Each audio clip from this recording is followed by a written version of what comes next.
Thanks for being here. Subscribe to Cheating Stories Best, so you don't miss new stories. Your wife took off with someone else? Today we have a story with a similar plot. Enjoy watching it. My wife and I were showing affection towards each other. I had already brought her to the peak of pleasure twice, and now we were both nearing that moment again. After experiencing excitement, we simply lay there, immersed in bliss. When she opened her eyes, I gently kissed her and held her close as we slowly came back to ourselves. We reminisced about the chain of events that led us to this moment. My wife, Stephanie, and our friends Chuck and Beverly Conrad were at our usual monthly event, last Friday of the month. We had dinner at Legal Seafoods and moved on to Phoenix Landing for drinks and dancing. After the first cocktail, we danced and enjoyed ourselves, then returned to our table for another drink. There was a noticeable increase in excitement in the club when James Wilson, the new quarterback for the Patriots, entered with his entourage. They took a table at the other end of the club, and shortly after, there was a new wave of excitement. Brianna Brown, a local host and former finalist of the Miss Massachusetts and Miss America pageants, had just arrived. She looked stunning, and there were rumors that her candidacy was being considered at a higher level. Her group sat on our side of the club, closer to the DJ booth. Beverly stared at Wilson with her googly eyes. "Damn, he could put those boots under my bed anytime," she murmured. "And mine too," said Stephanie. Chuck looked annoyed, and I decided to lighten the mood. "Ladies, do you remember you're married?" I joked. "Oh, come on, Steve, relax," Beverly replied. "It's unlikely to happen anyway." "Now it's my turn to worry," Chuck said. "It could end in divorce. How would you feel if Brianna ended up with one of us?" "Oh, Chuck, it's just a one-time thing," Stephanie said. "What's the harm?" "All right, guys, let's calm down," I intervened. "We're just having fun." "Exactly, Steve," Beverly chimed in. "Let's continue enjoying the evening." The conversation gradually returned to its usual topics when Beverly exclaimed, "He's coming over here." "He's coming here," she exclaimed. "Who?" I began to ask, then looked over my shoulder, and sure enough, Wilson was heading in our direction, stopping at each table to sign autographs or pose for selfies. Finally, he got to our table. "Excuse me," he said, "would you mind if I asked your charming wife to dance?" Although I was pleased that he was kind enough to ask me first, I was tempted to say no until I saw Stephanie's head bouncing up and down like a yo-yo. I nodded, and when he turned around, he didn't even have to ask because Stephanie was already standing up, taking his hand, and they headed out to the dance floor. I have to admit that they were a lovely couple, but when the music changed to a slow song and she melted into his arms, I felt anger rise within me. Just as I was about to get up, I felt a warm hand on my shoulder and a melodic voice said, "Can I invite you?" I turned around and probably looked like a complete idiot looking into the bluest eyes I had ever seen, and they belonged to Brianna Brown. I felt like I was in a trance as I stood up and followed her onto the dance floor. The slow song was still playing as she wrapped her arms around my neck and pressed her perfect chest against my chest. I carefully placed my hands on her waist, but she moved them to her back, dangerously close to her perfect fifth place.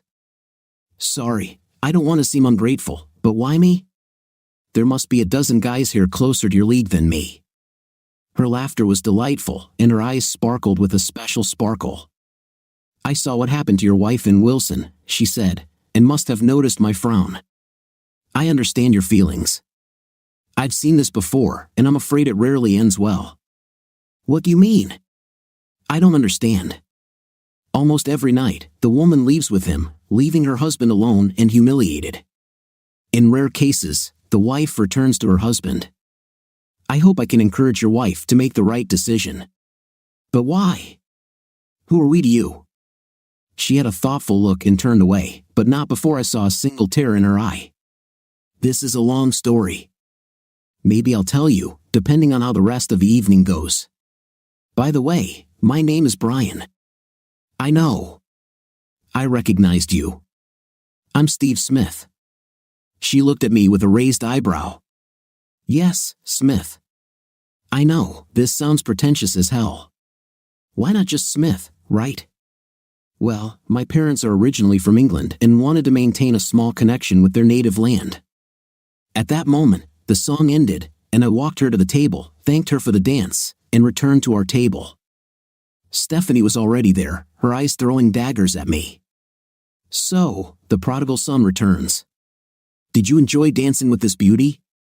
I'm sorry, why is my dance with Brianna worse than yours with Wilson? Oh, it's Brianna, isn't it? Already by name. I assume you called him Mr. Wilson, she said, blushing. As you say, I replied. When I sat down, we started chatting with Chuck and Beverly again, but the tension could be cut with a knife. About an hour later, Stephanie had to go to the bathroom. Surprisingly, Beverly did not go with her but said that she needed to take something from the wardrobe and headed towards the exit of the club.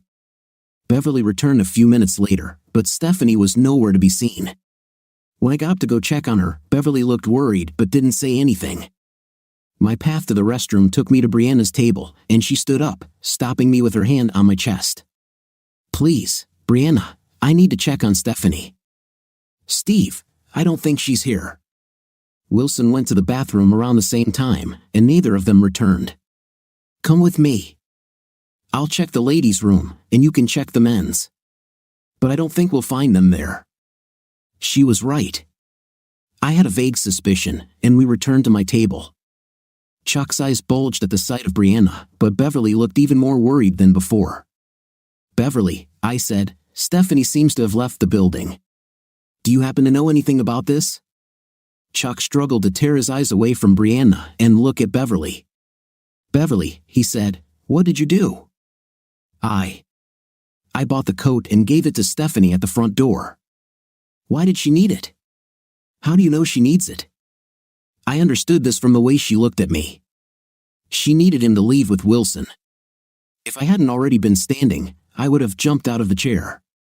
You thought this was a good idea? Why?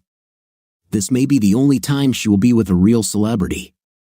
This opportunity comes once in a lifetime. Being with a real celebrity. You want to, a real celebrity, don't you? Come on, Steve, it's not that big of a deal. I guess you're not going with Brianna, Stephanie said, laughing. I wouldn't be so sure, Brianna said. I completely forgot she was here. Come on, Steve, let's get out of here, she said, grabbing my hand as we headed towards the exit.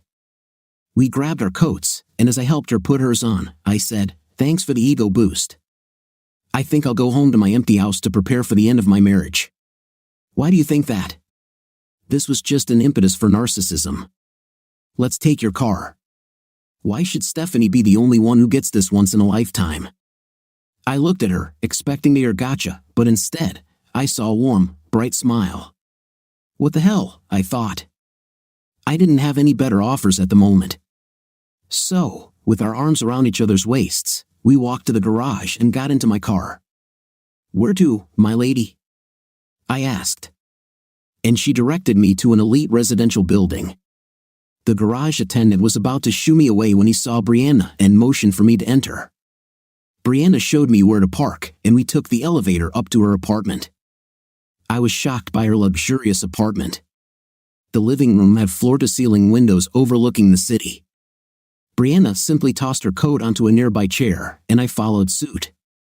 Would you like something to drink? Brianna asked me. I'll have the same as you, I said, and she poured 2 glasses of white wine. She sat down on the edge of the couch and patted the seat next to her. As I sat down, she pressed the remote, and soft music began to play from hidden speakers. As we sat in companionable silence, sipping wine, I wondered what her end game was. Did she really think that we would sleep together?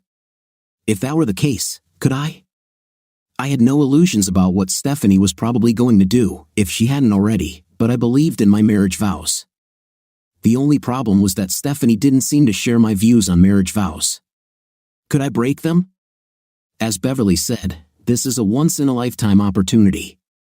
Could I afford to give this up?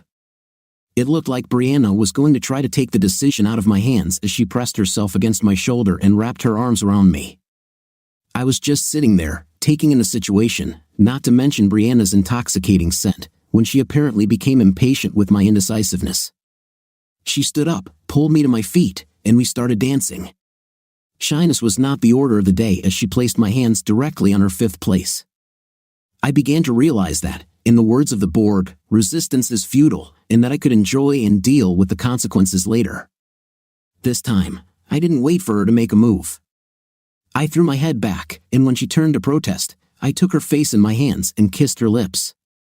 I have no idea how long we stood there kissing, but when we broke apart, we were out of breath.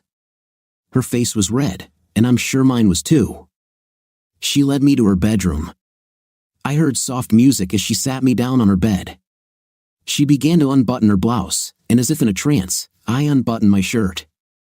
I was just taking off my shirt when she took off hers, revealing her free chest. I don't get hung up on bra sizes, but her chest looked perfect on her figure. She slowly continued to undress, seducing and turning me on more and more. Then she helped me take off my clothes and started pleasuring my manhood, which I just pulled out of my trousers. I knew I wouldn't last long, and sure enough, it only took a moment before I felt the pressure building. "Brianna, I think I'll come," I said, but she just smiled at me, and that was when I reached the finish line. I grabbed her head and kissed her deeply. She returned my kisses. "Okay," she said, "my turn," and sat down on the edge of the bed. I don't want to brag, and maybe I shouldn't since I had good teachers, but I'm good at pleasing women. I pulled out all my tricks and gave her everything I could, and soon she was writhing in sweet agony. We were basking in the glow of some amazing intim. Was it better than Stephanie? To use a cliché, it was different. "Brianna, you said you would tell me why you wanted to help us," I said. She turned away, and I saw tears in her eyes again. About 5 years ago, I worked at a small television studio and was just starting to make a name for myself. At the time, I was married to a guy similar to you. He was my biggest cheerleader, always willing to up the ante when a new opportunity required us to move. We were at a charity event when the head of the studio asked me to dance. He didn't even ask my husband, but I took his hand and left my husband sitting. I barely noticed my husband's anger and pushed it into the background as Chuck carried me away. His name was Charles, but he thought Chuck made him seem more like a man of the people, when in fact, he thought nothing of those he considered beneath him.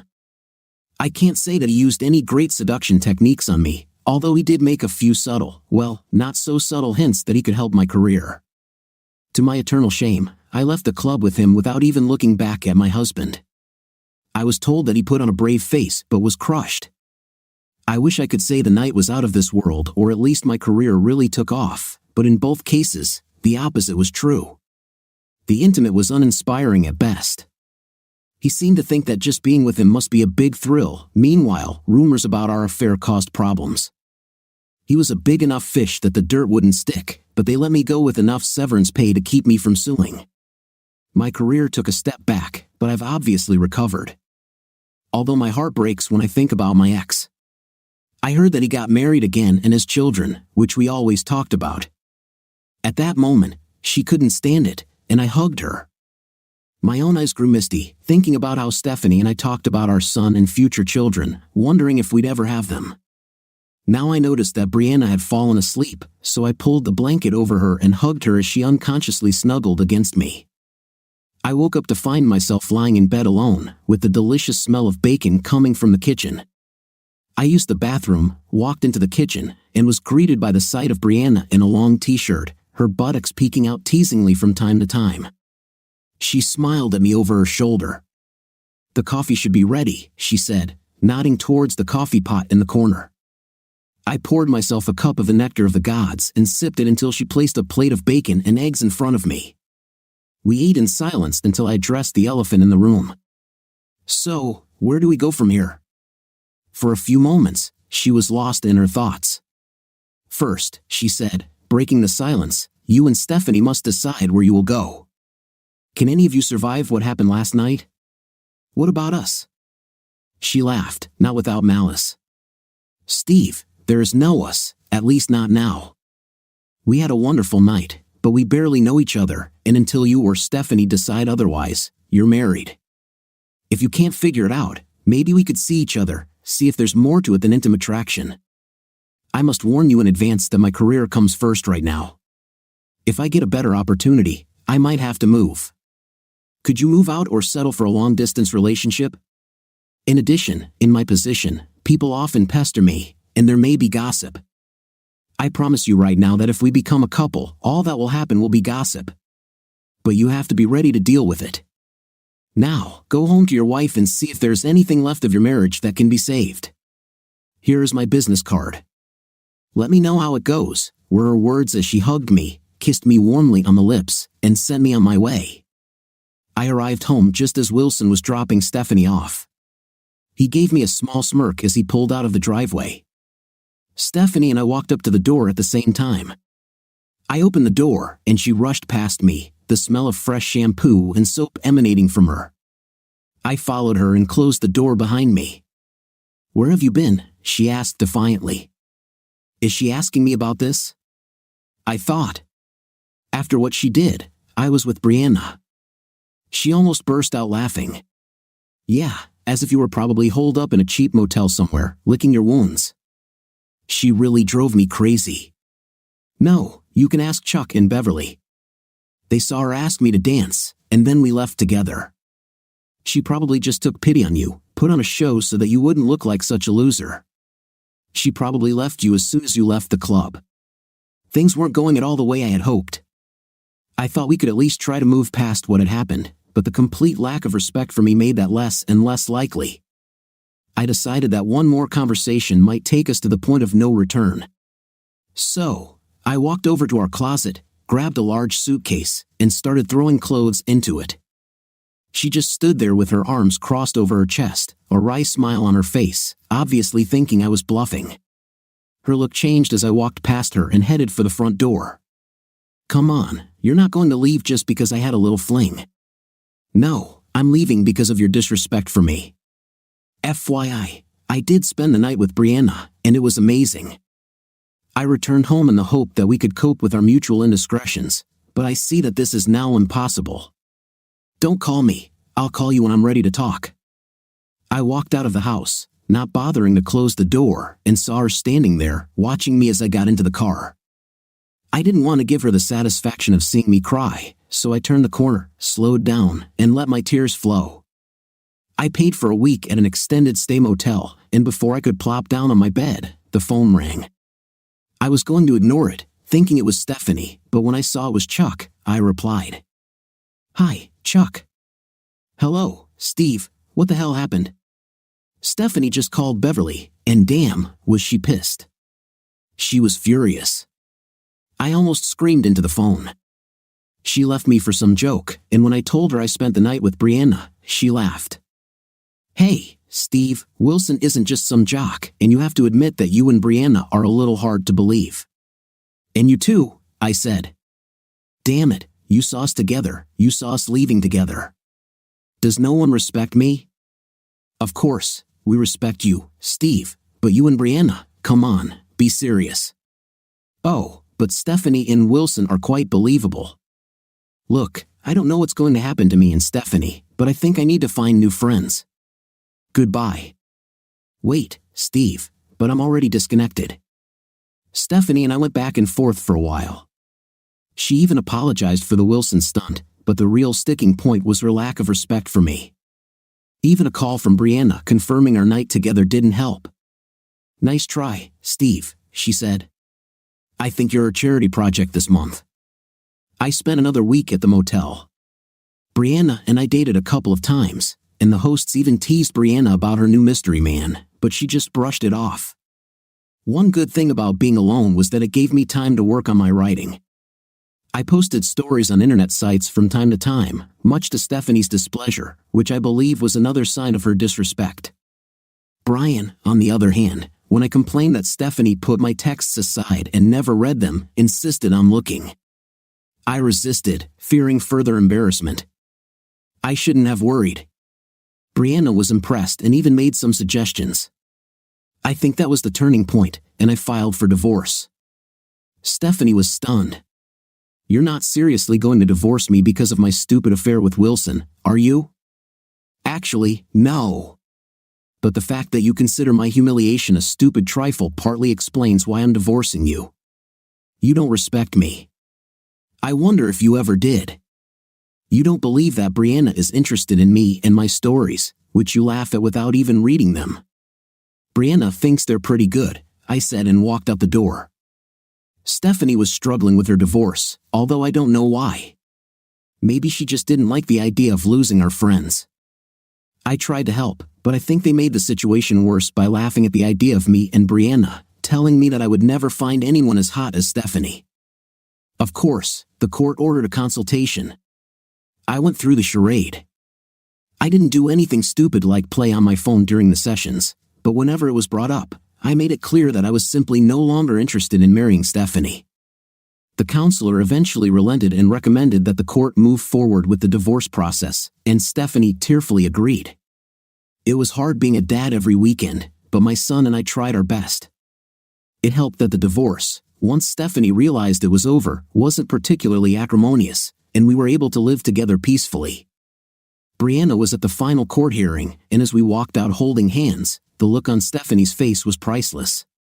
We maintained friendly relations for most of the year.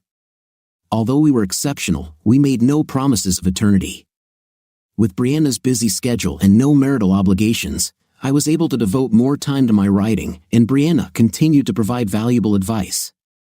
When my last story was finished, she suggested that I send it to a publisher, but I was afraid of being rejected. Brianna finally got an offer from a Chicago studio, which was a big step forward, and we had one last night. We skipped dinner to spend as much time together as possible. Although we made love, it wasn't some wild freedom. We probably spent more time cuddling, talking about our feelings, our hopes, and dreams for the future. Once she was asleep, I got up and made a few more changes to my story before crawling back into bed and cuddling with her, enjoying the feeling of her cuddling even tighter to me. When I woke up, she was already out of bed, so I went to the bathroom and took a quick shower. As I walked past the laptop table, I was puzzled to see it open. I was sure I closed it last night. I shrugged and headed into the kitchen where Brianna was preparing breakfast. I came up from behind, hugged her, and buried my nose in her neck. She turned her head and kissed me. "Breakfast is almost ready. How about coffee?" "Your wish is my law," I replied, and with a wide bow, I poured coffee and put the cups on the table. Most of the cooking was wasted as we just pushed the food onto our plates and looked at each other. Finally, it was time to clean up so I could leave, and Brianna could prepare to leave. We had already packed most of her things into the car, and the moving service came to pick up the rest. I grabbed my laptop, hugged and kissed Brianna one last time, and we parted ways with hopeful promises to stay in touch. I gave myself a couple of weeks to grieve the end of our relationship and then began to cautiously enter the dating scene. I deliberately avoided places where I might expect to see Stephanie or our old gang, although I saw them from time to time, but we never got close to each other. One day I was looking through the mail and saw an envelope from Battles Publishing. I was puzzled and put it aside while I looked through the rest of my mail. I took the envelope to the kitchen, sat down with a cup of coffee, and opened it. "Dear Mr. SMI, we have received your manuscript and are seriously considering the possibility of publishing it. Please contact me as soon as possible to arrange an appointment. Sincerely yours, Melanie Wilson, Associate Editor." What the? I've never sent anything to anyone. Then I remembered the laptop that I had left closed but found open in the morning. Brianna, she copied the file and showed it to someone. I didn't know if I wanted to kick her or kiss her. On the one hand, she acted behind my back. On the other, the publisher became interested in my story. I decided to get even without telling her anything. I didn't know what connection she might have, but I hoped I could prevent anyone from telling her before I was ready. I contacted Miss Wilson to make an appointment. It didn't take long to come to an agreement, but before I could get too excited, I had to wait for the editor to do his job. I was excited to see that the text seemed more red than black. I swallowed my pride and started working hard on all of her edits. I had to admit that she was right most of the time, and she listened to my objections seriously. She was right more often than not. After 3 passes, we were ready to print. I didn't tell Brianna, although we've spoken several times since I received the letter. I was doing a book signing in Chicago and called Brianna to set up a visit. Opening the door, she hugged me tightly and kissed me. "Oh, Steve, I'm so glad to see you again. What brought you to Chicago, business or pleasure?" "I hope it's both." "I could help with that last one," I said with a wink. I hope so, she said, winking back. Walking out of her house, she was amazed by the limousine. Wow, things must be looking up, she said. You could say that, I replied. This is your city. Why don't you choose a restaurant? She told the driver, and we drove off. Although we did not have a reservation, they recognized us immediately, and soon we were seated. So, Steve, what business brought you to Chicago? It's a surprise, I said, and she pouted. We ate deliciously but decided to skip dessert. Let's go to my place, she asked with a flirtatious smile. I have some things to do first. Why don't you come with me? I don't think you'd be bored. She was disappointed and puzzled but nodded approvingly. The limo pulled up to my hotel and the driver helped Brianna out, and I followed. I led her into the lobby and up the escalator to the second floor where the book signing ceremony was to take place. I couldn't stop her from seeing the sign with my photo on it, and she ran into my arms. Steve, you did it. You did it. I knew you could handle it. Well, I got a little help, I said with a grin. I don't know what you're talking about, Steve. Don't be modest. Brianna, I never submitted my story, and no one else had access to my laptop. You won't make a good thief, you left your laptop open. I closed it that night, she blushed. I'm not angry, Brianna. I would never have the courage to send out my story. You believed in me more than I did myself. I can never thank you enough. No need to thank me, Steve. I'm just happy to see you succeed. At that moment, a representative from the publishing house approached me and said it was time to sign the contract. So I quickly kissed Brianna and followed the representative to the table set for me. I watched as Brianna leaned against the wall, smiling, as a long line formed for people to sign their books. Her smile faded a little as some women posed for selfies and kissed me on the cheek. I just smiled, shrugged, and felt relieved when she smiled back. Finally, the signing ended, and I joined Brianna, giving her a big kiss to make up for all the kisses I had received. How about we come back to my place so I can welcome you to Chicago? As tempting as it may sound, my room is upstairs. Besides, I already let the limo driver go. Not too confident, huh? She said with a wide smile, and we went up to my room. We spent the night getting reacquainted with our bodies, then slept before ordering breakfast to our room. Steve, where do we go now? Can you stay a while? Sorry, but I cannot. I have a few more stops on the tour, and then I have to get back to my day job. I understand, Steve, but let's stay in touch. I really enjoy spending time together. That's what we did. We talked, we texted, we emailed, we made phone calls, whatever worked at the time. My publisher showed interest in the second book, and I spent every free minute on it. As soon as I sent it to the editor, I called Brianna. Hey, Steve, it's nice to hear your voice again. Me too, Brianna. I have great news. I wrote another book. That's great news. When can I read the next great American novel? This will take some time. I just presented the first draft. But that's not all. If the book goes well, they will give me a contract for 3 more books. I will be able to quit my job and write full-time. That's great, Steve. I knew you had it in you. Yes, it is. I owe it all to you. Without support, I would still be writing just for my own pleasure. Don't say that, Steve. You have real talent. Sooner or later, it would have manifested itself. Maybe so, but there are thousands of talented people who simply don't get that kind of breakthrough. If you hadn't sent my story, who knows if I would have had the courage to present it myself.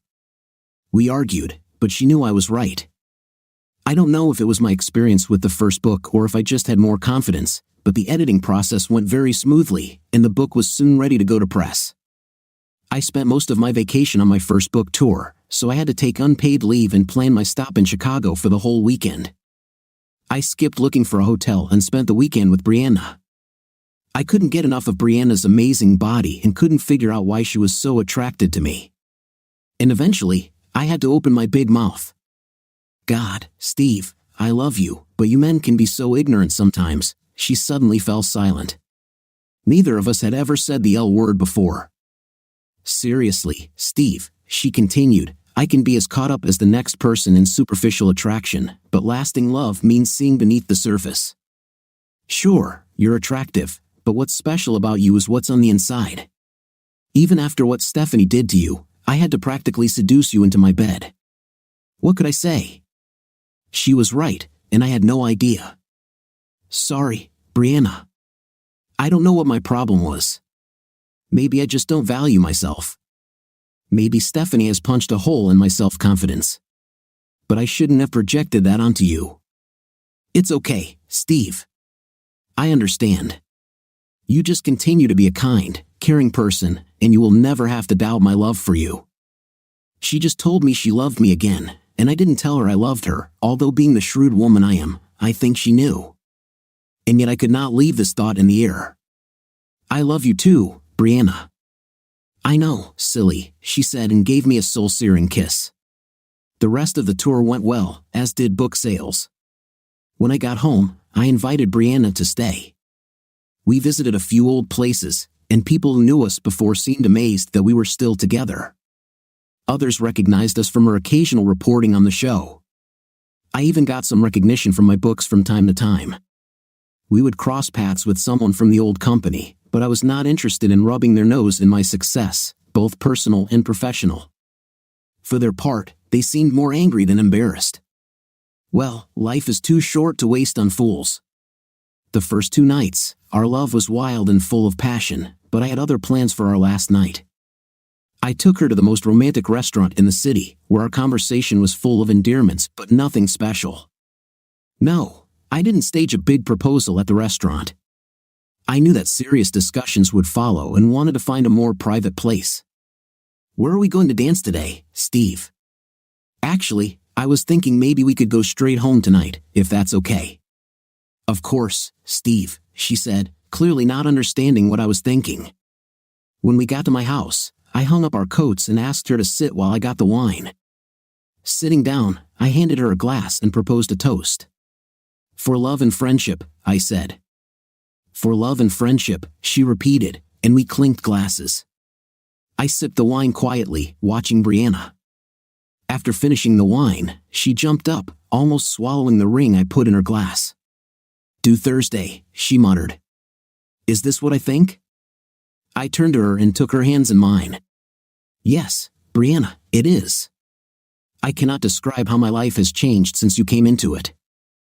I can only imagine what it might be like if you were a part of this forever. Please say that you will be my wife.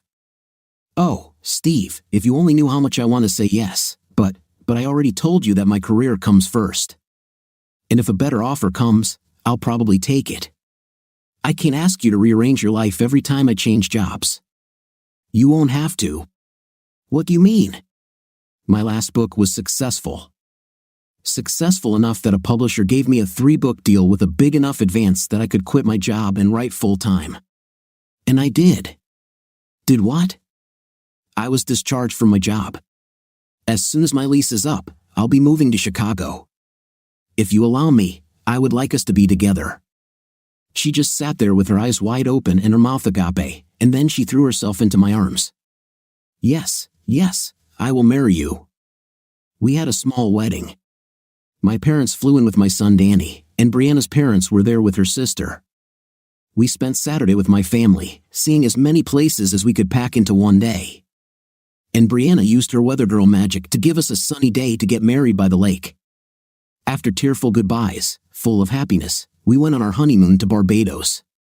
It would be nice to say that we lived happily ever after, and in general, we did. But 2 powerful careers, coupled with egos, and yes, I had my share, although I didn't understand why, can cause some petty jealousy. But we made a promise to always talk about everything, and we smoothed out the bumps in the road. Luckily, there was only one step in Brianna's career, moving to New York City for the Today Show. It didn't really stave her though, since I could write anywhere. We had been living in New York for about a year when Brianna surprised me with a pregnancy test. I didn't even know she was off birth control, but I was ecstatic and couldn't wait to be a full-time dad again. I love Danny to death, and it's so hard to say goodbye when my weekend is over. It was a little surreal having the whole country following our pregnancy, but we got used to it. She gave birth to a beautiful baby girl, Brittany, and luckily she seems to have inherited her mother's looks. Of course, the program had to have photos as soon as possible after birth and videos soon after. I had just finished a book tour for my 5th book, and the publisher wanted me to sign a new contract, but I didn't feel like I had another topic. But I promised them first place if I wrote more. Meanwhile, royalties from the books, coupled with some movie deals, kept the cash flowing. And of course, Brianna was making a lot of money. So I settled happily into my new role as Mr. Mom. If you ever asked me if I was happy that my wife cheated on me, I would ask you if you were crazy. But here and now, I am happier than I ever could have imagined. What do you think of today's story? In my opinion, the story lacked plot twists and turns, but overall the story is not bad. Write your opinion in the comments. See you in the comments.